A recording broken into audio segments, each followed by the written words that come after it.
우리 같이 동영상으로 예배드리는 분들과 함께 마태복음 16장 16절의 말씀으로 우리의 신앙을 고백하도록 하겠습니다. ท่านที่นมัสการอยู่ที่นี่และทางออนไลน์นะครับเราจะสารภาพความเชื่อในมัทธิวบทที่16ข้อที่16ด้วยกันว่า 주는 그리스도시요 살아계신 하나님의 아들이십니다. 아멘. 우리 옆에 분들을 축복해 주시기 ขอให้ 바랍니다. เราอวยพรคนข้างๆของเราครับ 예배를 통해 보아야 바르게 보입니다. เราต้องมองโดยผ่านการนมัสการถึงจะมองเห็นอย่างชัดเจน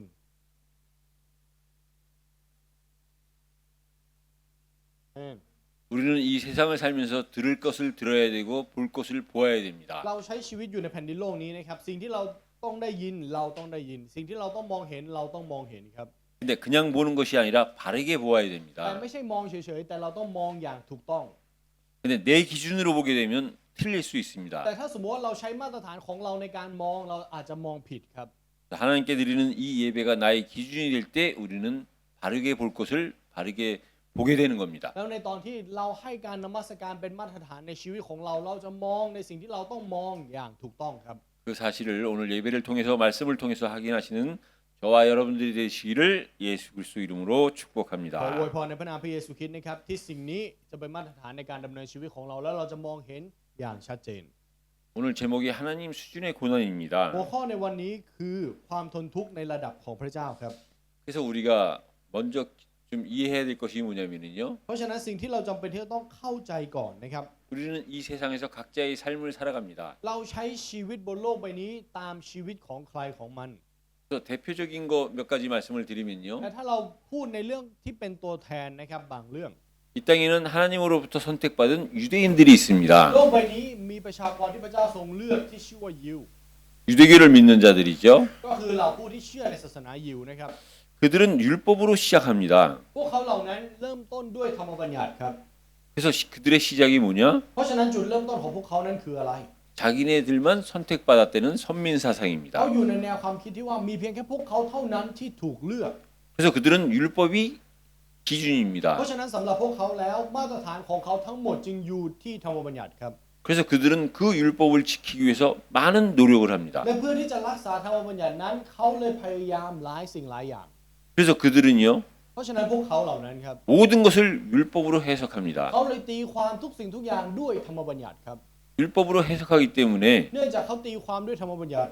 그들은 율법으로 사람들을 정죄하게 되죠. พวกเขาก็เลยกล่าวร้ายหรือตัดสินโทษคนอื่นโดยผ่านธรรมบัญญัติ 근데 여러분들이 아셔야 되는 것은 แต่ 뭐냐면 สิ่งที่ทุกท่านจำเป็นที่จะต้องทราบคืออะไร 유대인들이 그렇게 믿고자 하는 따르고자 하는 그 율법의 수준은요 ระดับของธรรมบัญญัติที่เราคนยิวต้องการที่จะรักษาต้องการที่จะทำให้สำเร็จ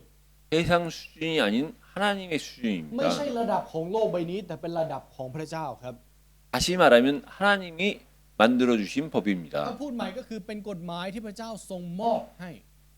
이 세상에 우리가 살고 있는 이 세상에도 법이 있지요. ในโลกใบนี้ที่เราใช้ชีวิตอยู่ก็มีกฎหมายถูกไหมครับ 그 법은 세상이 만든 거요. 그 대상은 우리 인간 กฎ 수준입니다. หมายนั้นโลกใบนี้สร้างขึ้น และเป้าหมายของกฎหมายนั้นก็คือเพื่อให้มนุษย์รักษา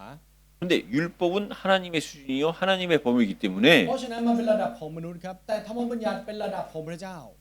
우리의 수준으로는 그 율법을 지킬 수가 없다는 ด้วย 거예요. ระดับของเราไม่สามารถรักษาธรรมบัญญัติได้ครับ 근데 그 율법을 하나님이 주신 이유는 뭐냐? แล้วเหตุผลที่พระเจ้ามอบธรรมบัญญัตินี้ให้แก่มนุษย์คืออะไร 확실한 사실 한 가지입니다. ความเป็นจริงมีเพียงแค่อย่างเดียวครับ 그 율법을 통해서 죄를 발견하는 โดย 겁니다. ผ่านธรรมบัญญัติให้ตระหนักในความบาป 그 죄를 발견할 때 แล้วในตอนที่ค้นพบความบาปของตนแล้ว 그 죄에서 우리가 스스로 빠져나올 수 없음을 인정할 때 และในตอนที่เรายอมรับว่าเราไม่สามารถที่จะออกมาจากความบาปด้วยตัวเราเอง 그것 때문에 보내신 그리스도를 믿게 되는 เรา 겁니다. จึงเชื่อในพระคริสต์ที่พระเจ้าทรงประทานให้แก่เราครับ 그래서요 율법을 몰라서 죄 가운데 있는 사람이나 율법을 믿지만 그 율법을 다 따르지 못해서 죄 가운데 있는 사람 모두가 다 율법의 저주 아래에 있다는 겁니다. เพราะฉะนั้นไม่ว่าคนที่จะไม่รู้จักธรรมบัญญัติเลยจมอยู่ในความบาปและคนที่รู้จักธรรมบัญญัติแต่ไม่สามารถรักษาธรรมบัญญัติได้ ทั้งสองประเภทนี้อยู่ภายใต้คำสาปแช่งของธรรมบัญญัติทั้งสิ้นครับ 다시 말하면 율법 아래에 있다는 얘기가 뭐냐면 และการที่บอกว่าอยู่ใต้ธรรมบัญญัตินั้นหมายถึงอะไร 율법의 법을 따르지 않으면 안 되는 그 법 아래 있다는 ก็ 겁니다. หมายความว่าอยู่ในกฎที่ต้องรักษาธรรมบัญญัติ 그래서요, 유대인들은요, เพราะฉะนั้นเราคนยิวครับ 사실은 많은 것을 가졌습니다. เขาถือครองหลายสิ่งหลายอย่าง 세상 사람들이 갖지 않은 하나님을 가졌고 เขาถือครองเขามีพระเจ้าที่คนบนโลกใบนี้ไม่มี 그 하나님의 말씀을 가진 자들이에요. และเขาเป็นผู้ที่ถือครองพระวจนะคำของพระเจ้าครับ 그래서 그들의 능력은 거의 세계적입니다. เพราะฉะนั้นความสามารถของพวกเขาจึงไปสู่ระดับโลกได้ 세계를 지배하는 미국을 지배할 수 있는 나라가 이스라엘이에요. ประเทศที่สามารถปกครองในอเมริกาที่ปกครองโลกได้คืออิสราเอลครับ 그러나 그들은 하나님이 주신 율법은 알았지만 복음을 알지 못했기 แต่ 때문에 เนื่องจากเขารู้จักธรรมบัญญัติแต่กลับไม่รู้จักข่าวประเสริฐ 여전히 하나님을 오해하고 있는 겁니다. เขายังคงเข้าใจผิดในเรื่องของพระเจ้าอยู่ครับ 그런 유대인들이 있는가 하면요, แล้วถ้ามีคนยิวแบบนี้ 이 땅엔 유대인을 뺀 나머지는 하나님 보시기에 유대인들이 보기에 전부 이방인입니다. คนนอกเหนือจากยิวในสายตาของพระเจ้าและยิวนั้นคนเหล่านั้นคือคนต่างชาติทั้งหมดครับ 그 이방인은요, 곧 다시 말하면 세상을 따라가는 사람들이요, 세상의 다른 종교들을 따라가는 사람들이죠. และเราต่างชาติในหน้าที่นี้หมายถึงเราผู้ที่ตามขนบธรรมเนียมของโลก เราผู้ที่ตามศาสนาของโลก 세상의 종교와 세상의 사람들은 그 시작이 어디서부터냐? ศาสนาของโลกและคนของโลกนั้นจุดเริ่มต้นของเขามาจากไหน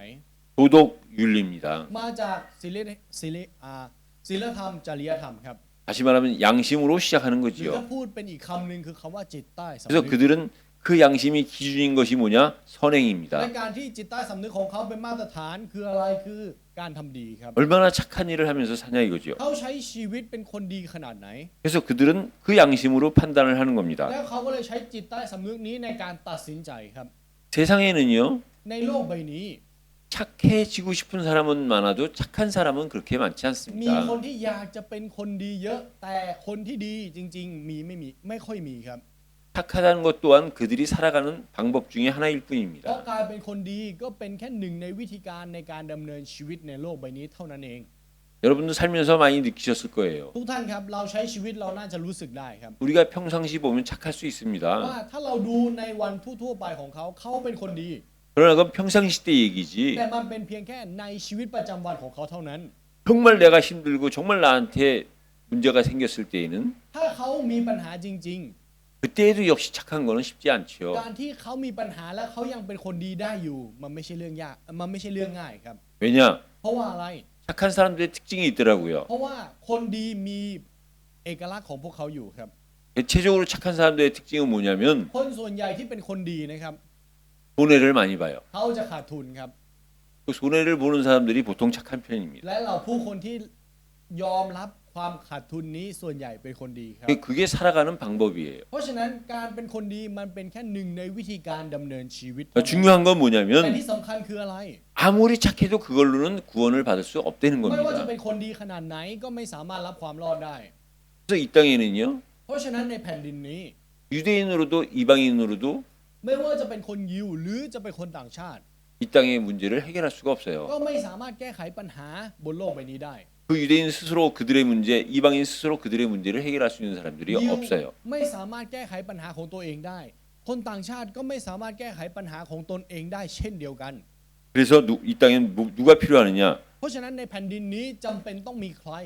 그리스도를 믿고 그리스도를 따르는 그리스도인이 필요합니다. จำเป็นคนของพระคริสต์ที่เชื่อในพระคริสต์และตามพระคริสต์ครับ 누가 그리스도인이냐? แล้วใครคือคนของพระคริสต์ล่ะครับ 복음으로 시작하는 사람들이 그리스도인이에요. คนที่เริ่มต้นด้วยข่าวประเสริฐนั่นคือคนของพระคริสต์ครับ 복음으로 시작하는 사람들도 전에는 율법으로 시작했고 양심으로 시작했고 자기 기준으로 시작했던 사람들이에요. คนที่เริ่มต้นด้วยข่าวประเสริฐอดีตของพวกเขาเคยเริ่มต้นด้วยธรรมบัญญัติเคยเริ่มต้นด้วยจิตใต้สำนึก 그러나 그리스도인이라고 할 때는 복음으로 시작하는 사람들이에요. แต่เมื่อเขาถูกเปลี่ยนมาเป็นคนของพระคริสต์แล้ว จุดเริ่มต้นของเขาเริ่มต้นด้วยข่าวประเสริฐ 내 기준이 되면 그리스도인이 될 수가 없는 거예요. โดยระดับของเราไม่สามารถที่จะเป็นเองได้ครับ 내가 그리스도인인데 내 기준으로 시작했다 하면 그 순간 그리스도인임을 놓친 겁니다. ถ้าเราเป็นคนของพระคริสต์แต่เราเริ่มต้นจากตัวเราเองนั่นหมายความว่าชั่วขนาดนั้นที่เราเริ่มต้นเอง เราได้สูญเสียความเป็นคนของพระคริสต์ไปแล้ว 그래서 그리스도인은 복음이 기준이 되는 거예요. เพราะฉะนั้นคนของพระคริสต์จึงมีมาตรฐานอยู่ที่ข่าวประเสริฐครับ 말씀으로 방향을 인도받는 เพ 겁니다. ราะฉะนั้นโดยผ่านพระวจนะเขาได้รับการอ่าทรงนำไปสู่ทิศทางต่าง 기도로 내가 가야 할 길을 따라가는 ๆ 겁니다. และโดยการอธิษฐานเราเลยตามในทางที่เราต้องไป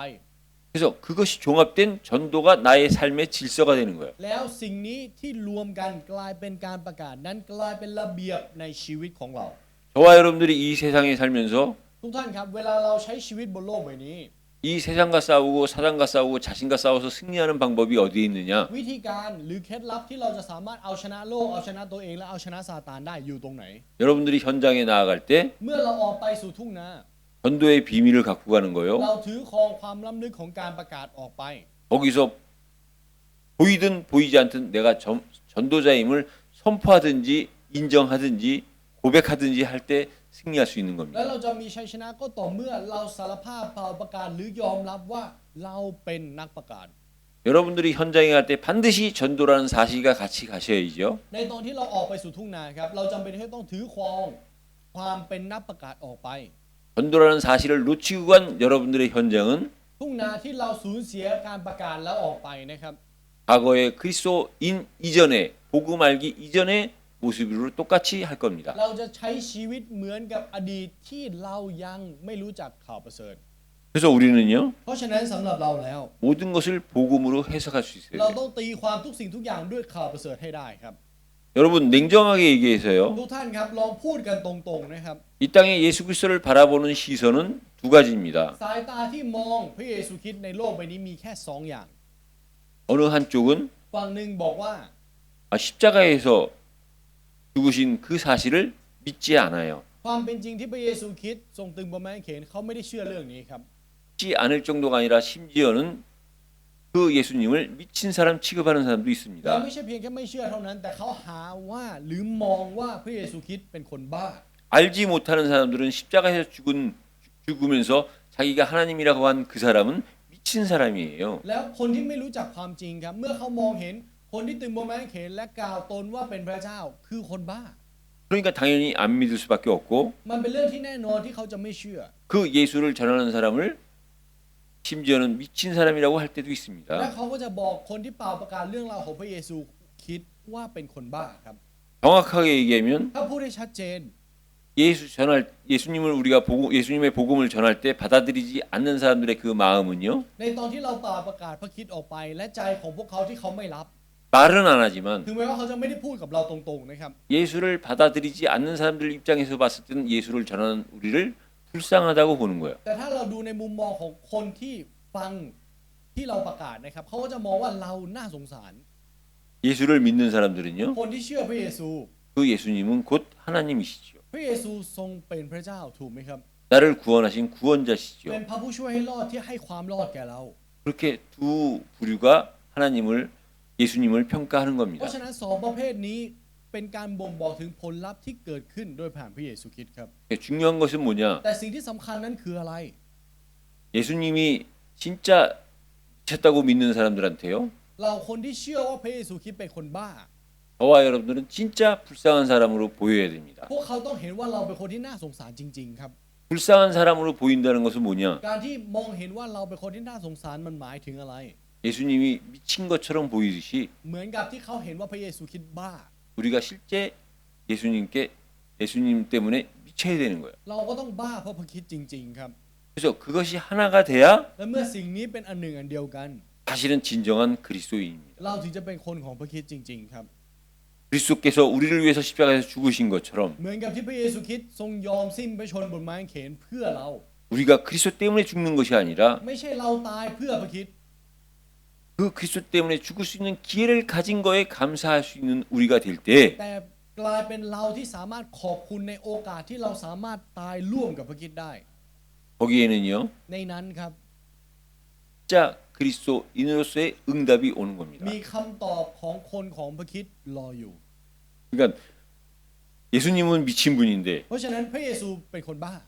우리는 그분을 하나님이라고 믿어요. แต่เราเชื่อว่าพระเยซูเป็นพระเจ้า 그럼 그들이 봤을 땐 우리는 불쌍한 사람이에요. ถ้าเป็นแบบนั้นในมุมมองของพวกเขาเราต้องเป็นคนที่น่าสงสาร 그럼 우리는 계속해서 불쌍한 사람이 돼야 되는 것이 และ 맞습니다. การที่เราเป็นคนที่น่าสงสารในมุมมองของพวกเขามันก็ถูกต้องแล้ว 그래야 어느 날이요. แล้ววันหนึ่งครับ 아, 그리스도가 미친 분이 아니라 하나님이시고 구원자구나. เมื่อเขาตระหนักว่าพระเยซูคริสต์ไม่ใช่คนบ้าแต่เป็นพระผู้ช่วยให้รอดและเป็นพระเจ้า 그걸 깨달은 사람들이 เราผู้คนที่ตระหนักในความจริงในเรื่องนี้ 우리에게로 돌아옵니다. เขาจะหันกลับมาหาเราครับ 그런 사람 한 사람 두 사람 때문에 이 세상은 변화됐고 이 세상에 지금까지 복음이 전달된 거예요. และเพราะคนบ้าเหล่านั้น 1-2 คนในแต่ละยุคสมัยข่าวประเสริฐจึงถูกเป่าประกาศมาจนถึงเรา 우리 이 가운데 진정한 그리스도인들로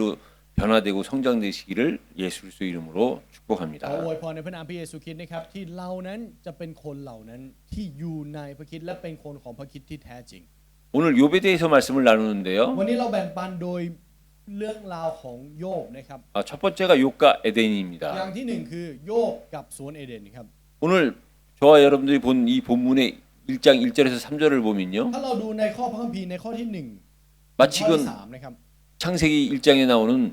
에덴 동산을 보는 것 같아요. มันเหมือนกับการที่เราได้เห็นถึงสวนเอเดนในปฐมกาลบทที่ 창세기 1장에 창조를 말씀하시고 창세기 2장에서 에덴 동산을 설명할 때의 그 분위기, 그 환경과 1 비슷합니다. เป็นบรรยากาศคล้ายๆกันกับตอนที่ปฐมกาลบทที่ 1 พระองค์ทรงสร้างโลกและปฐมกาลบทที่ 2 พระองค์ทรงเริ่มอธิบายถึงสวนเอเดน 창세기 2장에서 아담은 에덴 동산에서 완벽한 축복을 누렸죠. แล้วอาดัมก็ชื่นชมยินดีในพระพรอันสมบูรณ์แบบในสวนเอเดนครับ 하와를 두고 มองเอวา 당신은 나의 살 중에 살이요 뼈 중에 뼈라고 고백하면서 살았습니다. แล้วใช้ชีวิตโดยสารภาพกับเอวาในทุกๆวันว่าท่านคือเนื้อในเนื้อของเราและกระดูกในกระดูกของเรา 근데 창세기 3장에 에덴 동산에 드디어 사단이 출현을 했어요. แต่ในปฐมกาลบทที่ 3 มีการปรากฏตัวของซาตานเกิดขึ้น 그때서부터 죄의 시작이 된 것처럼 แล้วตั้งแต่นั้นจุดเริ่มต้นของความบาปได้เกิดขึ้น เช่นเดียวกัน 욥은 동방의 의인으로 โยบเป็นคนชอบธรรมในตะวันออกครับ 하나님을 잘 믿으면서 เขาเป็นคนที่เชื่อพระเจ้า 많은 사람들이 부러워할 만큼 많은 재산과 자녀들을 데리고 편하게 살았습니다. และเขาใช้ชีวิตอย่างสะดวกสบายด้วยความมั่งคั่งและลูกหลานของเขา 그때 사단이 출현한 거예요. แล้วในตอนนั้นเองครับที่ซาตานปรากฏตัว 우리는 사단에 대해서 이해를 해야 เรา 됩니다. ต้องเข้าใจซาตานอย่างชัดเจนครับ 사단은 인간 창조 이전에 있었던 존재예요. ซาตานเป็นตัวตนที่อยู่มาตั้งแต่ก่อนการทรงสร้างมนุษย์ 그 사단은 죄의 시작이에요. แล้วซาตานเป็นจุดเริ่มต้นของความบาป 그러나 그 사단은 하나님에 의해서 만들어진 피조된 피조물이에요. แต่ว่าซาตานเป็นเพียงแค่สิ่งทรงสร้างที่พระเจ้าสร้างขึ้นเท่านั้น 물론 처음부터 사단으로 만들어진 건 아닙니다. แน่นอนเขาว่าตั้งแต่แรกซาตานไม่ได้ถูกสร้างให้เป็นซาตานครับ 천사로 만들어진 천사장인 천사가 타락해서 사단이 된 거죠. แต่ทูตสวรรค์ที่ถูกสร้างกลับกลายเป็นซาตานคือเสื่อม 근데 그 천사장으로 갖고 있을 때 그 능력을 갖고 타락한 겁니다. แต่ว่าเสื่อมพร้อมกับอำนาจหรือฤทธานุภาพที่มีอยู่ตอนที่ตนเป็นทูตสวรรค์ 그래서 사단은 굉장히 능력 있는 존재예요. เพราะฉะนั้นซาตานเป็นตัวตนที่มีอำนาจครับ 그러나 분명한 사실은 하나님의 도구요 피조물이라는 แต่ 겁니다. ความเป็นจริงที่ชัดเจนคือเครื่องมือของพระเจ้าและเป็นสิ่งทรงสร้างที่พระเจ้าสร้างเช่นกัน 그 사단이 하나님 앞에 나와 욥에게 고통을 주기로 서로 하나님과 이야기를 나눈 겁니다. แล้วซาตานก็มาอยู่ต่อหน้าพระพักตร์ของพระเจ้า แล้วกล่าวหาโยบและขอให้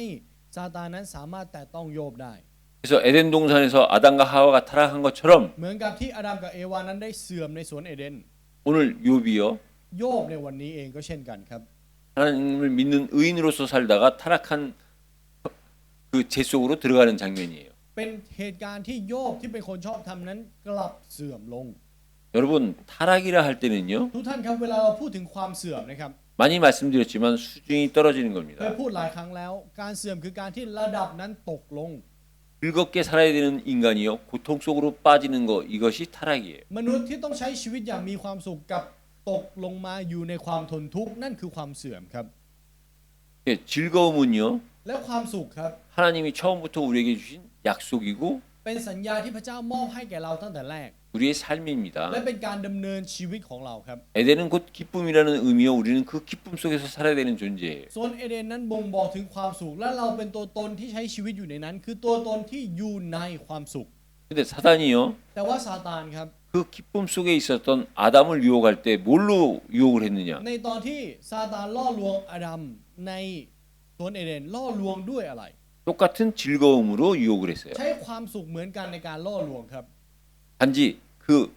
내용만 다른 เพียงแค่ 것뿐입니다. เนื้อหาแตกต่างกันเท่านั้นเอง 하나님이 주시는 즐거움은 영원한 거고 ความสุขที่พระเจ้ามอบให้นั้นเป็นนิรันดร์ 뭔가 마음속 깊은 곳에 남아 있는 거지요. และจะหลงเหลืออยู่ในใจอันลึกซึ้ง 근데 사단이 가져다 주는 즐거움은요. แต่ว่าความสุขที่ซาตานหยิบยื่นมาให้ครับ 때로는 눈으로 볼 때는 하나님이 주시는 즐거움보다도 더 즐거울 수도 ใน 있습니다. บางครั้งในสายตาของเราอาจจะมองเห็นว่าเป็นความสุขที่ใหญ่ยิ่งกว่าความสุขที่พระเจ้ามอบให้ 그러나 사단이 주는 즐거움은요. แต่ว่าความสุขที่ซาตานมอบให้นั้น 잠시입니다. เป็นเพียงแค่ชั่วคราวครับ 남는 게 없습니다. จะไม่มีอะไรหลงเหลือไว้กับเรา 오히려 후유증이 있는 것이 사단이 가져다 주는 즐거움이에요. มากไปกว่านั้นความสุขที่ซาตานมอบให้มันมีผลข้างเคียงครับ 그래서 여러분 죄와 타락은 동일한 เพ 겁니다. ราะฉะนั้นบาปและการเสื่อมนั้นมันคือสิ่งเดียวกัน 즐거움을 통해서 즐거움을 주는 것이 아니라 결국은 고통으로 인도하는 것이 죄예요. โดยผ่านความสุขมันไม่ใช่นำไปสู่ความสุขจริง ๆ แต่นำไปสู่ความทนทุกข์นั่นคือความบาปครับ 그때 하나님께서 แล้วในตอนนั้นเองที่พระเจ้า 우리 인간 스스로가 하나님을 불순종해서 지은 타락 가운데 죄 가운데 있을 때 하나님은 그 인간을 구속하기로 하신 겁니다. ในตอนที่มนุษย์อยู่ท่ามกลางความบาปและความเสื่อมพระเจ้าทรงมอบการทรงไถ่ให้กับเราครับ 그래서 성경 전체는요. เพราะฉะนั้นพระคัมภีร์ทั้งหมด 하나님이 어떻게 인간을 구원하시냐 하는 구원에 관한 เป็นหนั 책이에요. งสือที่บ่งบอกถึงความรอดที่ว่าพระเจ้าทรงไถ่มนุษย์ยังไง 죄에서 사단에게서 무능력에서 ว่าให้ออกมาจากความบาปซาตานและความไร้ความสามารถ 그래서 여러분들이 성경을 쉽게 이해하시기 เพ 바랍니다. ราะฉะนั้นขอให้ทุกท่านนั้นเข้าใจพระคัมภีร์อย่างเรียบง่ายครับ 죄를 지은 첫 번째 인간 아담이 죄를 지었을 때요. ในตอนที่มนุษย์คนแรกอาดัมได้ทำบาป 그 죄를 지은 건 아담이 지었지만 똑같이 우리한테도 해당이 되는 แน่ 겁니다. นอนครับว่าอาดัมเป็นผู้ทำคนเดียว แต่สิ่งนั้นมันมีผลมาถึงเรา 하나님이 아담을 찾아오셨어요. แล้วพระเจ้าก็มาหาอาดัมครับ 아담아 아담아 네가 어디 있느냐? พระเจ้าตรัสถามอาดัมว่าอาดัมอาดัมเจ้าอยู่ที่ไหน 우리가 죄를 짓게 되면 하나님은 똑같이요 아담을 찾아오신 것처럼 우리한테 물어보십니다. เช่นเดียวกันครับ เมื่อเราทำบาปเมื่อเราอยู่ท่ามกลางความบาปพระเจ้าทรงเรียกตามหาเราเช่นเดียวกัน 네가 지금 어디 ว่า 있느냐? เจ้าอยู่ที่ไหน 아담이 있어야 될 곳은 아담이 있어야 될 곳이 아니에요. สถานที่ที่อาดัมอยู่ณตอนนี้ไม่ใช่สถานที่ที่อาดัมควรอยู่ 죄를 지었으면 우리는 바로 하나님 앞으로 나와야 됩니다. ถ้าเราทำบาปแล้วเราต้องรีบมายืนต่อหน้าพระเจ้าให้เร็วที่สุด 근데 ครับ 아담이 숨은 것처럼 우리는 죄를 지으면 숨어요. แต่เหมือนกับที่อาดัมซ่อนเราเมื่อทำบาปเราก็จะชอบซ่อนเหมือนกัน 그래서 중요한 것이 뭐냐? เพราะฉะนั้นสิ่งที่สำคัญคืออะไร 여러분 나를 먼저 아는 것이 การ 중요합니다. ที่เรารู้จักตัวเราเองนั้นสำคัญมากครับ 내가 누구며 내가 어디에 있느냐 이 사실을 알아야 เรา 돼요. ต้องรู้ถึงความจริงครับว่าเราเป็นใครและเราอยู่ที่ไหน 그래서 เพราะฉะนั้น 날마다 우리의 삶은요 뭘 체크해야 되느냐? ชีวิตประจำวันของเราเราจำเป็นที่ต้องเช็คอะไร 내가 누구며 내가 어디 있느냐는 겁니다. เช็คว่าเราเป็นใครและเราอยู่ที่ไหนครับ 내가 어떠한 상황 가운데 있어도 ไม่ว่าเราจะอยู่ในสภาพการแบบไหนก็ตาม 내가 어디에 있어도 ถึงแม้ว่าเราจะอยู่ที่ไหนก็ตาม 나는 죄인일 수 없고 하나님의 자녀라는 사실, 하나님에게서 만들어진 피조물이라는 เรา 사실이에요. เป็นสิ่งทรงสร้างและเป็นลูกของพระเจ้าขอให้เรายืนยันเรื่องนี้เสมอ 여러분은 그것을 잊으면 안 อย่า 됩니다. สูญเสียสิ่งนี้ครับทุกท่าน 이게 전체 구약의 시작의 และ 흐름이에요. นั่นคือกระแสของจุดเริ่มต้นในพระคัมภีร์เดิมทั้งหมด 그것이 신약에 넘어와서 바뀐 것이 뭡니까? แล้วสิ่งนี้ถูกเปลี่ยนในพระคัมภีร์ใหม่ยังไงครับ 예수님이 십자가에서 지시기 전에 하신 말씀이에요. ก่อนที่พระเยซูคริสต์จะตึงบนไม้กางเขนพระเยซูทรงถามอย่างนี้ครับ 사람들은 나를 누구라 하느냐? 너희들은 나를 누구라 하느냐? ผู้คนว่าเราเป็นใคร และท่านทั้งหลายเรียกเราว่าเป็นใคร 곧 다시 말해서 그리스도를 아는 겁니다. หรือถ้าพูดใหม่ก็คือการรู้จักพระคริสต์ครับ 여러분들이 어떻게 하나님을 알고 어떻게 하나님을 믿고 어떻게 하나님을 만날 수 있느냐? เราจะรู้จักพระเจ้าได้ยังไงเชื่อพระเจ้าได้ยังไง และจะพบกับพระเจ้าได้อย่างไร 첫째는 나를 아는 อย่าง 거예요. แรกคือการที่เรารู้จักตัวเราเองครับ 죄인일 수밖에 없는 나, 죄를 지을 수밖에 없는 나를 알고 인정하고 고백하는 거예요. รู้ยอมรับและยืนยันว่าเราเป็นตัวตนที่เป็นคนบาปแล้วจะทำบาปอย่างแน่นอน 그리고 세상 사람들이 알고 있는 그 그리스도가 내게는 어떤 그리스도냐 และ 이거예요. พระคริสต์ที่โลกใบนี้รู้จักกับพระคริสต์ที่เรารู้จักเป็นพระคริสต์แบบไหน 여러분 하나님을 만난 사람이요 나를 알고 그리스도를 알고 만난 사람이 진짜 하나님이죠. ทุกท่านครับคนที่รู้จักกับพระเจ้าหรือพบกับพระเจ้าจริงๆคือคนที่รู้จักตัวเองและรู้จักพระคริสต์ 내가 누구인지도 모르고 ไม่รู้แม้กระทั่งว่าตัวเองเป็นใคร 그리스도가 누구인지도 모르고 하나님을 만났다. และไม่รู้ด้วยว่าพระคริสต์เป็นใครและปากบอกว่าพบกับพระเจ้า 그 하나님은 พระเจ้าผู้นั้นครับ 그 사람이 믿는 우상의 เป็น 하나님입니다. เพียงแค่พระเจ้าที่เป็นรูปเคารพที่คนคนนั้นอยากจะเชื่อ 저와 여러분들은 확실하게 아셔야 เรา 돼요. ต้องรู้อย่างชัดเจนครับ 나를 알고 그리스도를 알고 믿는 하나님. พระเจ้าที่เรารู้จักตัวเราและเชื่อรู้จักพระคริสต์อย่างถูกต้องและเชื่อพระเจ้า 그 하나님은 그리스도를 보내사 나를 죄인에서 의인으로 만들어 주시고 하나님 자녀 삼아 주신 분입니다. และพระเจ้าผู้นั้นเป็นพระเจ้าที่ทรงประทานพระคริสต์ให้เพื่อที่จะให้เราหลุดพ้นออกมาจากความบาปและให้เรากลายเป็นลูกของพระองค์ 그리고 욥이요 누구랑 비교가 되느냐? 아브라함과 비교가 และ 됩니다. ในข้อที่สองครับโยบนั้นถูกเปรียบเทียบกับใครถูกเปรียบเทียบกับอับราฮัมครับ 욥은요 โยบนะครับ 아브라함과 같은 시대를 살았던 เป็น 사람이에요. คนที่ใช้ชีวิตอยู่ในยุคสมัยเดียวกับอับราฮัม 같은 시대를 살았는데 ใช้ชีวิตอยู่ในยุคเดียวกัน 쓰임 받은 건 다를 수 있지요. แต่การถูกใช้แตกต่างกันครับ 동방의 의인이요 많은 재물을 갖고 능력이 있는 욥을 하나님이 부르셔서 믿음의 조상을 삼으신 것이 아니라 พระเจ้าไม่ได้ใช้โยบที่เป็นคนชอบธรรมของตอนออก และเป็นคนที่มั่งคั่งในการให้เป็นบิดาแห่งความเชื่อ พระเจ้าไม่ได้ใช้โยบแบบนั้น 아버지 데라를 따라서 우상을 섬기는 그 우상 만드는 일을 했던 아브라함을 하나님은 부르신 แต่ 거예요. พระเจ้ากลับเรียกอับราฮัมที่อยู่ในที่ที่สร้างรูปเคารพตามบิดาของเขา 그것은요 하나님의 절대 주권에 속한 겁니다. สิ่งนี้คือสิทธิอำนาจโดยเด็ดขาดของพระเจ้าครับ 많은 것을 갖춰 있는 사람을 부르는 것보다도 พระเจ้าไม่ได้เรียกคนที่มีความมั่นคง 오히려 하나님이 싫어하시는 แต่พระเจ้ากลับเรียกผู้ที่พระเจ้าไม่ชอบมากที่สุด 우상을 만드는 사람을 불러서 하나님이 믿음의 조상으로 세우셨어요. เรียกผู้ที่พระเจ้ารังเกียจที่สุดนั่นก็คือผู้ที่สร้างรูปเคารพมาให้กลายเป็นบิดาแห่งความเชื่อ 왜 그렇게 하셨느냐? ทำไมพระเจ้าถึงทำแบบนั้น 그건 하나님이 이 땅의 창조주로서 주인으로서 그 주권이 주인된 권리예요. นั่นคือสิทธิอำนาจของผู้เป็นนายหรือเป็นผู้ที่ทรงสร้าง นั่นคือสิทธิอำนาจโดยเด็ดขาดของพระเจ้าครับ 근데 여러분들이 지금까지 하나님의 주권은 많이 들으셨고 많이 이해가 되셨을 จ 거예요. นถึงตอนนี้เราอาจจะเข้าใจและเคยได้ยินในเรื่องราวของสิทธิอำนาจโดยเด็ดขาดของพระเจ้ามากมาย 여러분 근데 그 하나님의 절대 주권 그 주권 속에 뭐가 있느냐? แต่ว่าในสิทธิอำนาจโดยเด็ดขาดของพระเจ้านั้นมีอะไรซ่อนอยู่ 거기에 나와 여러분들의 우리 개인의 전적인 순종이 있어야 มี 돼요. การเชื่อฟัง 100% ซ่อนอยู่ในนั้นครับ 우리는 주권은 믿습니다. เราเชื่อในสิทธิอำนาจโดยเด็ดขาดของพระเจ้า 근데 전적인 순종은 안 해요. แต่กลับไม่เชื่อฟัง 100% 그럼 우린 절대 주권을 지금 알지만 믿지 못하고 있는 นั่นหมาย 거예요. ความว่าเรารู้จักสิทธิอำนาจ แต่เราไม่ได้เชื่อในสิทธิอำนาจ 하나님의 주권은 สิทธิอำนาจของพระเจ้า 나의 순종과 함께 갈 때 이루어지는 ต้อ 겁니다. งไปร่วมกับการเชื่อฟังของเรามันถึงจะเกิดผล 하나님이 왜 저 사람을 불렀는가? ทำไมพระเจ้าถึงเรียกใช้คนนั้น 나보다 못한 것 같은데 ดูเหมือนจะด้อยกว่าเราด้วยซ้ 왜 하나님은 저 사람을 ำทำไม 사용하시는가? พระเจ้าถึงใช้คนนี้ 하나님의 절대 주권입니다. มันคือสิทธิอำนาจโดยเด็ดขาดของพระเจ้าครับ 거기에 내가 100% 순종하는 แล้ว 거예요. ในนั้นเราเชื่อฟัง 100% 그때 비로소 하나님이 그 사람을 부르신 이유가 발견되어지는 แล้วใน 겁니다. ตอนนั้นเองเราถึงจะค้นพบเหตุผลจริงๆครับว่าทำไมพระเจ้าถึงเรียกใช้ผู้นั้น 성경은 결국 늘 두 부류의 사람들을 불러서 사용을 พระ 하시죠. คัมภีร์พระเจ้าทรงใช้คนสองประเภทเสมอครับ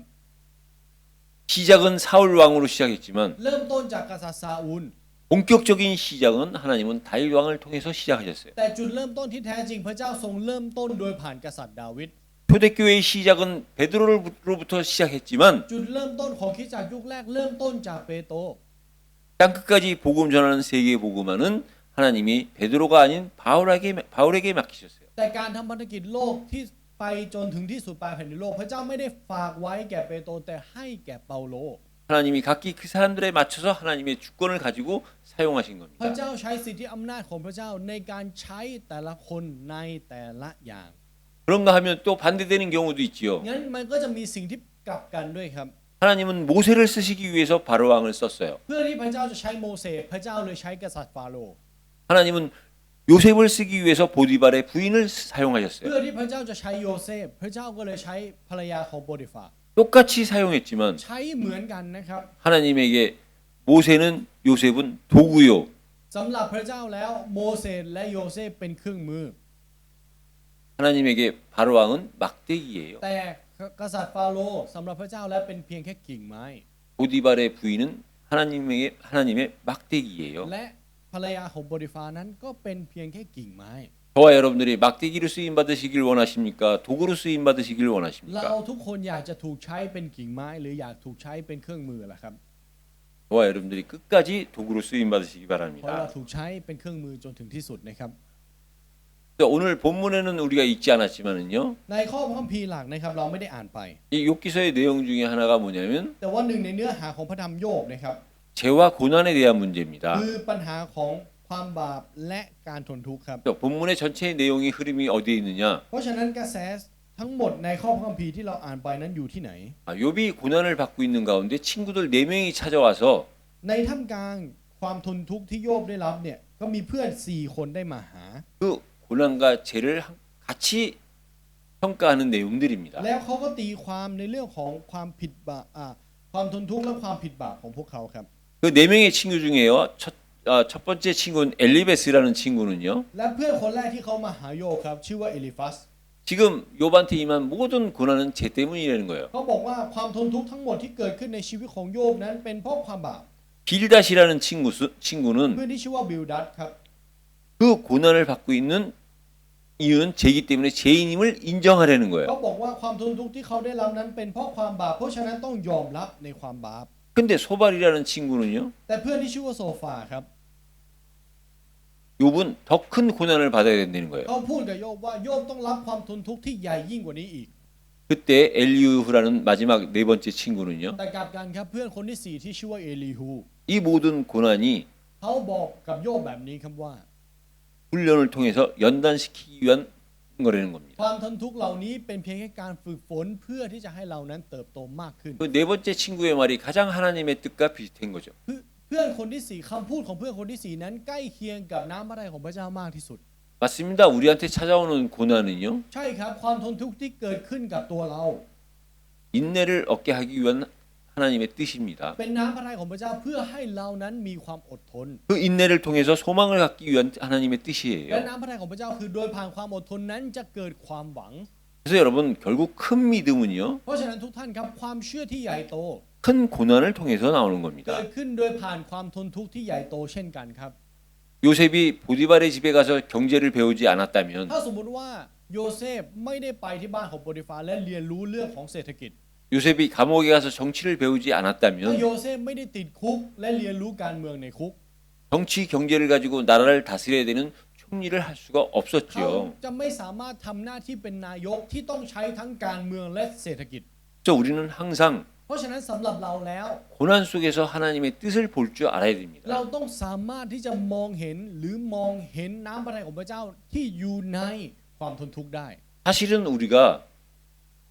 하나님의 뜻을 잘 모르면서 살지요. จริงๆแล้วเราใช้ชีวิตโดยที่ไม่ค่อยรู้จักน้ำพระทัยของพระเจ้าครับ 그러나 우리가 비록 이해가 안 되고 잘 깨닫지 못하더라도 우리는 하나님의 그 뜻 속에 있어야 ถึ 됩니다. งแม้ว่าเราจะไม่เข้าใจและไม่สามารถรู้ได้ก็ตาม แต่เราต้องอยู่ในน้ำพระทัยของพระเจ้าครับ 더 정확하게 얘기하면 ถ้าพูดได้ชัดเจนไปมากกว่านั้น 고난 속에서 하나님의 뜻 속에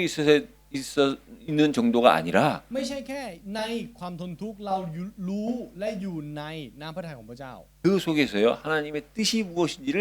기대하고 기다려야 되는 แต่ 거예요. ในนั้นเราต้องคาดหวังและรอคอยน้ำพระทัยของพระเจ้าที่ซ่อนอยู่ต่างหาก 그 기다리지 못하고 기대하지 못하는 그것이 죄요. 그것이 การ 불신앙입니다. ที่เราไม่สามารถรอได้ไม่สามารถคาดหวังได้ นั่นแหละคือความบาปครับ และความไม่เชื่อ 그래서 저와 여러분들이요 เพราะฉะนั้นทุกท่านครับ 결론적으로 이해하셔야 될 것이 뭐냐? ในบทสรุปสิ่งที่เราจำเป็นที่จะต้องเข้าใจนั้นคืออะไร 욥기서의 결론 또한 그렇게 결론을 맺습니다. บทสรุปของพระธรรมโยบก็ลงท้ายแบบนี้ครับ 두 배의 응답으로 결론을 맺죠. จบด้วยพระพรเป็น2 เท่าครับ 다른 말로 하면 말씀이 성취된 ถ้า 겁니다. พูดใหม่ก็คือพระวจนะนั้นสำเร็จ 42장 마지막 장에 보면은요. 결국 욥은 두 배의 축복으로 마무리를 짓습니다. ถ้าเราดูในบทที่ 42 นะครับ บทสุดท้ายเนี่ยบั้นปลายชีวิตของโยบนั้นจบลงด้วยพระพร2 เท่า 물질로 하면은요. ถ้าเราดูในด้านของทรัพย์สินนะครับ 양이 14,000마리고 แกะ 1,400 ตัว 낙타가 6,000이고요. อูฐ 6,000 ครับ 소가 1,000결이고요. วัว 1,000 คู่ 암나귀가 1,000마리입니다. แล้วก็มีแพะอีก 1,000 ตัว 처음에 กาล่าอีก 1,000 ตัว 사단의 시험에 들기 이전에 있었던 거에 딱 2배예요. นั่นหมายความว่าเขาได้ 2 เท่าเป๊ะกับก่อนที่เขาจะถูกทดลองโดยผ่านซาตาน 근데 늘 말씀드리지만 히브리어에서의 2배는 2배 정도의 수준이 아니라 최고의 복을 의미하는 겁니다. เหมือนกับที่เคยบอกไปนะครับในภาษาฮิบรูเนี่ยในพระคัมภีร์ที่บอกว่าเป็น 2 เท่าเนี่ยมันไม่ได้บ่งบอกแค่ 2 เท่านะครับแต่หมายความว่าเป็นพระพรสูงสุด 또 물질은 2배를 준 것이 성경에 기록되어 있는데요. ทรัพย์สินนั้นได้รับ 2 เท่าพระคัมภีร์ถูกบันทึกไว้ 자녀는 처음에 아들 7, 딸 แต่ 3명이었습니다. ว่าบุตรของเขานะครับเขามีบุตรชาย 7 คนและบุตรหญิง 3 คน 근데 그 자녀들이 죽고 난 다음에 똑같이 아들 7에 딸 3을 똑같이 주셨어요. แต่หลังจากที่เขาเสียลูกของเขาไปครับเขาก็ได้คืนอีกครั้งหนึ่งแต่เป็นลูกชาย 7 คนและลูกสาว 3 คนเหมือนเดิม 숫자상으로 아들 7에 딸 3이면 2배가 되면 아들을 14명을 주고 딸을 6명을 줘야 ถ้า 되는데 มันเป็น 2 เท่าจริงๆ ต้องเป็นลูก 14 คนกับลูกชาย 14 คนกับลูกสาว 6 คนหรือเปล่า 물질은 2배로 주고 พระเจ้าให้ทรัพย์สินเนี่ย2 เท่า 자녀는 전에와 똑같은 수를 แต่ว่า 주었어요. ให้บุตรในจำนวนเท่าเดิม 저와 여러분들이 거기서 깨달아야 됩니다. สิ่งนี้เราต้องตระหนักครับทุกท่าน 낙타소 짐승은요. พวกสัตว์ต่างๆปศุสัตว์ต่าง 이 땅에 태어나서 인간을 위해서 살다가 죽으면 ๆ เป็น 끝입니다. ตัวตนที่ใช้ชีวิตในโลกใบนี้เพื่อมนุษย์และตายจากไปก็คือจบ 근데 인간에게는 แต่สำหรับมนุษย์แล้ว 반드시 부활이 있고 มีการเป็นขึ้นมาจากความตายอย่างแน่นอน 반드시 영생이 และ 있습니다. มีชีวิตนิรันดร์แน่นอน 물론 영생이 있다는 것은 영벌이 있는 แล้วแน่ 거죠. นอนครับว่าการที่มีชีวิตนิรันดร์นั่นบ่งบอกถึงการมีโทษนิรันดร์เช่นกัน 왜 하나님이 요백에 원래 있었던 숫자대로 7명, 3명만 주셨느냐? ทำไมพระเจ้าถึงให้ลูกในจำนวนเท่าเดิม 7 คนกับ 3 คน 전에 7명, 3명은 지금 그 시간에 천국에서 있기 때문에 7명, 3명만 줘도 완전한 겁니다. เพราะลูกที่เสียไปก่อนหน้านั้นอยู่ในแผ่นดินสวรรค์พระเจ้าเลยให้เท่าเดิม นั่นก็เป็น 2 เท่าเช่นกัน 그래서 저와 여러분들의 믿음은 어떤 เพ 믿음이냐? ราะฉะนั้นความเชื่อของเรานั้นต้องเป็นความเชื่อในเรื่องอะไร 이 욥기서를 통해서 당연히 부활에 대한 영생에 대한 믿음입니다. โดยผ่านพระธรรมโยบครับความเชื่อของเราต้องเป็นความเชื่อในการเป็นขึ้นมาจากความตาย และความเชื่อในชีวิตนิรันดร์ 그거보다 또한 더 중요한 것이 마지막입니다. และสิ่งที่สำคัญเช่นเดียวกับสิ่งนี้คือท้ายที่สุดครับ 왜 모든 성경에서 여러분들은요, ในทุกพระคัมภีร์ 그 성경 속에서 그리스도가 보여줘야 เรา 돼요. ต้องมองเห็นพระคริสต์ที่อยู่ในพระคัมภีร์ครับ 이 욥 또한 그리스도의 그림자의 역할을 한 겁니다. โยบก็ทำหน้าที่เป็นเงาของพระคริสต์เช่นกัน 욥이요 잘못한 것은 없는데 โยบไม่ได้ทำอะไรผิดนะครับ 욥의 삶 속에서 보면 แต่ว่าถ้าเราดูในชีวิตของโยบ 욥기 3장 25절에 그렇게 기록이 돼 있습니다. ในโยบบทที่ 3 ข้อที่ 25 นั้นถูกบันทึกไว้แบบนั้นครับ 욥이요 자기가 많은 재산을 갖고 있었어요. ในตอนที่โยบนั้นถือครองทรัพย์สมบัติมากมาย 많은 자녀들과 행복하게 살았어요. เขาใช้ชีวิตกับลูกๆของเขาอย่างมีความสุข 건강했어요. เขามีสุขภาพร่างกายที่แข็งแรง 모든 것이 ทุก 풍부했습니다. สิ่งทุกอย่างของเขานั้นอุดมสมบูรณ์ครับ 근데 욥이 느꼈던 게 뭐냐? แต่ว่าสิ่งที่โยบรู้สึกคืออะไร 이 물질을 언제 잃어버릴까? ว่าทรัพย์สมบัติที่เขามีอยู่นั้นจะสูญเสียไปตอนไหน 우리 자녀들이 언제 범죄해서 ลูกหลานของเขาจะทำบาปเมื่อไหร่ 혹시나 범죄해서 하나님께 쓰임 받지 못할까? ทำบาปต่อหน้าพระเจ้าแล้วเขาจะไม่ถูกพระเจ้าใช้หรือเปล่า 여러분, ทุกท่านครับ 사람들이 말을 안 해서 그렇지요. ผู้คนมากมายแค่ไม่พูดเท่านั้นเองครับ 모든 사람들이 마음속에 두려움이 แต่ 있어요. มนุษย์ทุกคนมีความหวาดกลัวอยู่ในจิตใจ 이미 아직 이뤄지지도 않은 일을 가지고 불안해하는 경우가 너무너무 แล้วก็ 많아요. มีผู้คนจำนวนมากครับที่ยังไม่เกิดขึ้นด้วยซ้ำแต่กังวลล่วงหน้า 욥이 동방의 의인이라고 할 정도로 믿음이 많았지만 โยบเป็นผู้ที่มีความเชื่อจนกระทั่งขึ้นชื่อว่าเป็นคนชอบธรรมตะวันออก 풍부하게 가진 그것 때문에 แต่เพราะสิ่งที่เขามีอย่างมั่งคั่ง 그것에 대한 두려움이 있었던 เขา 거예요. มีความหวาดกลัวในการสูญเสียสิ่งเหล่านี้ 이 많은 거, 이 좋은 것을 สิ่งที่มีมากมายสิ่งที่ดีเหล่านี้ 언젠가는 วันหนึ่ง 내려놓아야 될 때가 있었음을 안 เขา 거예요. ได้รู้ครับว่ามันจะมีวันหนึ่งที่เขาต้องละทิ้งสิ่งเหล่านี้ไป 그게 믿음도 있었지만 거기에 대한 두려움, 불신앙도 있었던 거예요. นั่นหมายความว่าเขามีความเชื่อแต่ท่ามกลางความเชื่อของเขาก็มีความไม่เชื่อปนอยู่เช่นกัน 욥이 그 고난을 통해서 깨달은 것이 이것을 깨달은 แล้ 겁니다. วสิ่งที่โยบได้ตระหนักนั้นคือสิ่งนี้ครับโดยผ่านความทนทุกข์ 그래서 한 고백이 그거였어요. และเขาเลยสารภาพออกมาแบบนี้ครับ 욥기 42장 5절에 ในข้อที่43บทที่43ข้อ 지금까지는 내가 귀로 하나님을 들었지만 5ข้าพระองค์เคยได้ยินถึงพระองค์ด้วยหู 이제 눈으로 하나님을 본다는 แต่ 거예요. บัดนี้ดวงตาของข้าพระองค์เห็นพระองค์ 여러분 우리가 하나님을 믿는 것과 ทุกท่านครับการที่เราเชื่อพระเจ้า 우리가 하나님을 만난 건 กับการที่เราได้พบกับพระเจ้า 차원이 มัน 다릅니다. แตกต่างกันนะครับ 믿음은 들음에서 ความ 나며 เชื่อ 우리가 เกิดจากการได้ยิน 말씀을 들으면서 하나님을 믿어요. เมื่อเราฟังพระวจนะเราเชื่อพระเจ้าครับ 근데 우리는 하나님을 듣고 믿을 정도가 아니라 이제 진짜 하나님을 만날 수 있는 믿음이 있어야 됩니다. แต่ของเรานั้นจะไม่ใช่แค่เชื่อที่ฟังเท่านั้นแต่เราต้องเป็นความเชื่อที่ได้พบกับพระเจ้าด้วย 그게 욥의 고백이에요. และนั่นคือคำสารภาพของโยบครับ 귀로 들었던 그 믿음이 더 커지니까 เมื่อความเชื่อที่เขาเคยได้ยินนั้นได้เติบโตมากขึ้น 눈으로 보여진 것 같은 믿음이 생기는 거예요. เขาได้มีความเชื่อที่เหมือนกับเขาได้มองเห็นพระเจ้าจริง 그래서 욥이 한 것이 ๆ 뭐냐? เพราะฉะนั้นสิ่งที่โยบทำคืออะไร 그걸 깨닫고 나니까 자기의 고난보다도 자기 옆에 있는 친구의 고난을 더 안타깝게 여겨서 그 친구를 위해서 기도한 เพ 거예요. ราะเขาตระหนักในความจริงในเรื่องนี้ครับเขาที่อยู่ท่ามกลางความทนทุกข์แต่เขากลับไม่ได้มองว่าเขาอยู่ในความทนทุกข์แต่มองเห็นเพื่อนของเขาว่าเขายากลำบากยิ่งกว่าเขาจึงอธิษฐานเผื่อเพื่อนของเขา 여러분 내가 평안할 때 남을 위해서 기도하는 건 어렵지 ทุกท่าน 않습니다. ครับในตอนที่เราอยู่ในสันติสุขแล้วเราอธิษฐานเผื่อคนอื่นนั้นมันไม่ใช่เรื่องยาก 내가 고난 가운데 있고 어떻게 보면 저 사람보다 내가 더 큰 고난 가운데 있는데 แต่กับการเราอยู่ท่ามกลางความทนทุกข์มากไปกว่านั้นเราทนทุกข์มากกว่าคนนั้นอีก 그 사람을 위해서 기도할 수 있다. แต่เราสามารถอธิษฐานเผื่อคนนั้นได้ 그건 그리스도께서 주시는 복음의 능력이 아니면 할 수 없는 สิ่ง 거예요. นี้เป็นสิ่งที่เป็นไปไม่ได้ครับ ถ้าปราศจากพระคุณขององค์พระเยซูคริสต์ 그래서 욥이 เพราะฉะนั้นสำหรับโยบ 귀로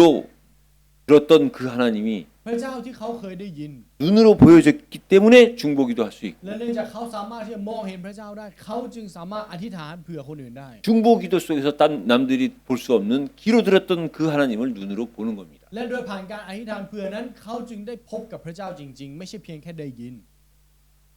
저와 여러분들이 สำหรับเราแล้วครับทุก 이 ท่าน 세상 사람들이 안 하려고 하고 สิ่งที่คนบนโลกใบนี้ไม่อยากจะทำ 이 세상 사람들이 관심 없어 하고 สิ่งที่คนบนโลกใบนี้มองว่าไม่สนใจ 하는 그런 것들을 우리가 할 때 สิ่งเหล่านั้นเมื่อเราทำ 그것이 아니라 하나님이 우리로 하여금 할 수 있도록 우리를 믿어 주실 때 ไม่ใช่เราทำครับแต่พระเจ้าเชื่อใจเราให้เราสามารถทำได้ 우리도요 욥처럼 듣는 것 정도가 아니라 이제는 볼 수 있는 수준, 믿는 수준이 아닌 만나는 수준이 될 เรา 겁니다. จะไม่ใช่ระดับของคนทั่วไป แต่จะเป็นระดับเดียวกับโยบครับที่ไม่ใช่แค่ได้ยินแต่ได้มองเห็น 그것 때문에 하나님은 우리에게 사명을 และ 주셨어요. เพื่อสิ่งนั้นพระเจ้าจึงมอบหน้าที่ให้กับเรา 그것이 และนั่น 774237이요. คือ774-237ครับ 그것이 우리가 반드시 해야 될 장례식장이고 และนั่นคือสิ่งที่เราต้องทำพิธีงานศพ 우리에게 태국을 향한 우리에 대한 และ 사명입니다. นั่นคือหน้าที่ที่มีต่อเราในแผ่นดินไทย 우리 힘으로 할 수 없기에 เนื่องจากเราไม่สามารถทำด้วยกำลังของเราได้ 하나님이 말씀을 주셔서 พระเจ้าเลยมอบพระวจนะให้แก่เรา 우리로 하여금 할 수 있도록 하시는 거예요. เพื่อให้เราสามารถทำได้ 저와 여러분들이 알고 하나님이 아십니다. เรารู้และพระเจ้าทราบครับ 우리는 세상 앞에서도 하나님 앞에서도 무능해요. ว่าต่อหน้าโลกต่อหน้าพระเจ้าเรานั้นไร้กำลัง 그러나 하나님이 함께 하시고 แต่เมื่อพระเจ้าทรงอยู่ร่วมกับเรา 하나님의 말씀이 우리에게 임하면 เมื่อพระวจนะคำของพระเจ้านั้นอยู่ในเรา 하나님 앞에서도 ต่อหน้าพระเจ้า 세상 앞에서도 우리는 결코 무능하지 않습니다. และต่อหน้าโลกเราไม่ได้ไร้ความสามารถครับ 그 무능을 이길 수 있는 믿음이 있기 때문에 그렇습니다. เพราะว่าอะไรเพราะเรามีความเชื่อที่สามารถเอาชนะความไร้ความสามารถได้ 또 하나님 수준의 고난이 어떤 수준의 고난이냐? เพราะฉะนั้นระดับของความทนทุกข์ของพระเจ้าเนี่ยเป็นระดับแบบไหน 하나님이 허락하신 겁니다. เป็นระดับที่พระเจ้าอนุญาตครับ 저와 여러분들이 지금 세계 복음화를 위해서 살아가는데 고난이 있다? เราใช้ชีวิตเพื่อพันธกิจโลกแต่เรามีความทนทุกข์ 그것은 하나님 수준의 고난이요. นั่นหมายความว่าเป็นความทนทุกข์ในระดับของพระเจ้า 그것은 하나님이 허락하신 고난입니다. แล้วสิ่งนั้นเป็นความทนทุกข์ที่พระเจ้าทรงอนุญาตให้เกิดขึ้นครับ 믿음으로 말씀 성취의 축복을 누리는 저와 여러분들이 되시기를 예수 그리스도 이름으로 ขออวยพ 축복합니다. รในพระนามพระเยซูคริสต์นะครับที่เรานั้นจะรับผิดชอบสิ่งนี้ได้ 하나님 감사합니다. ขอบพระคุณพระเจ้า 욥을 통해서 주신 말씀이 우리에게 살아있는 말씀이 되게 하여 ขอ 주옵소서. ให้พระวจนะที่ถูกเป่าประกาศออกไป โดยผ่านเรื่องราวของโยบนั้นจะกลายเป็นพระวจนะของเรา 욥과 함께 지금까지 귀로 들었던 우리의 믿음이 눈으로 볼 수 있는 만남의 믿음이 되게 하여 ขอให้ 주옵소서. ความเชื่อของเราที่เคยได้ยินนั้นจะกลายเป็นความเชื่อในการพบพระองค์ 예수 그리스도 이름으로 기도드립니다. อธิษฐานในพระนามพระเยซูคริสต์ 아멘.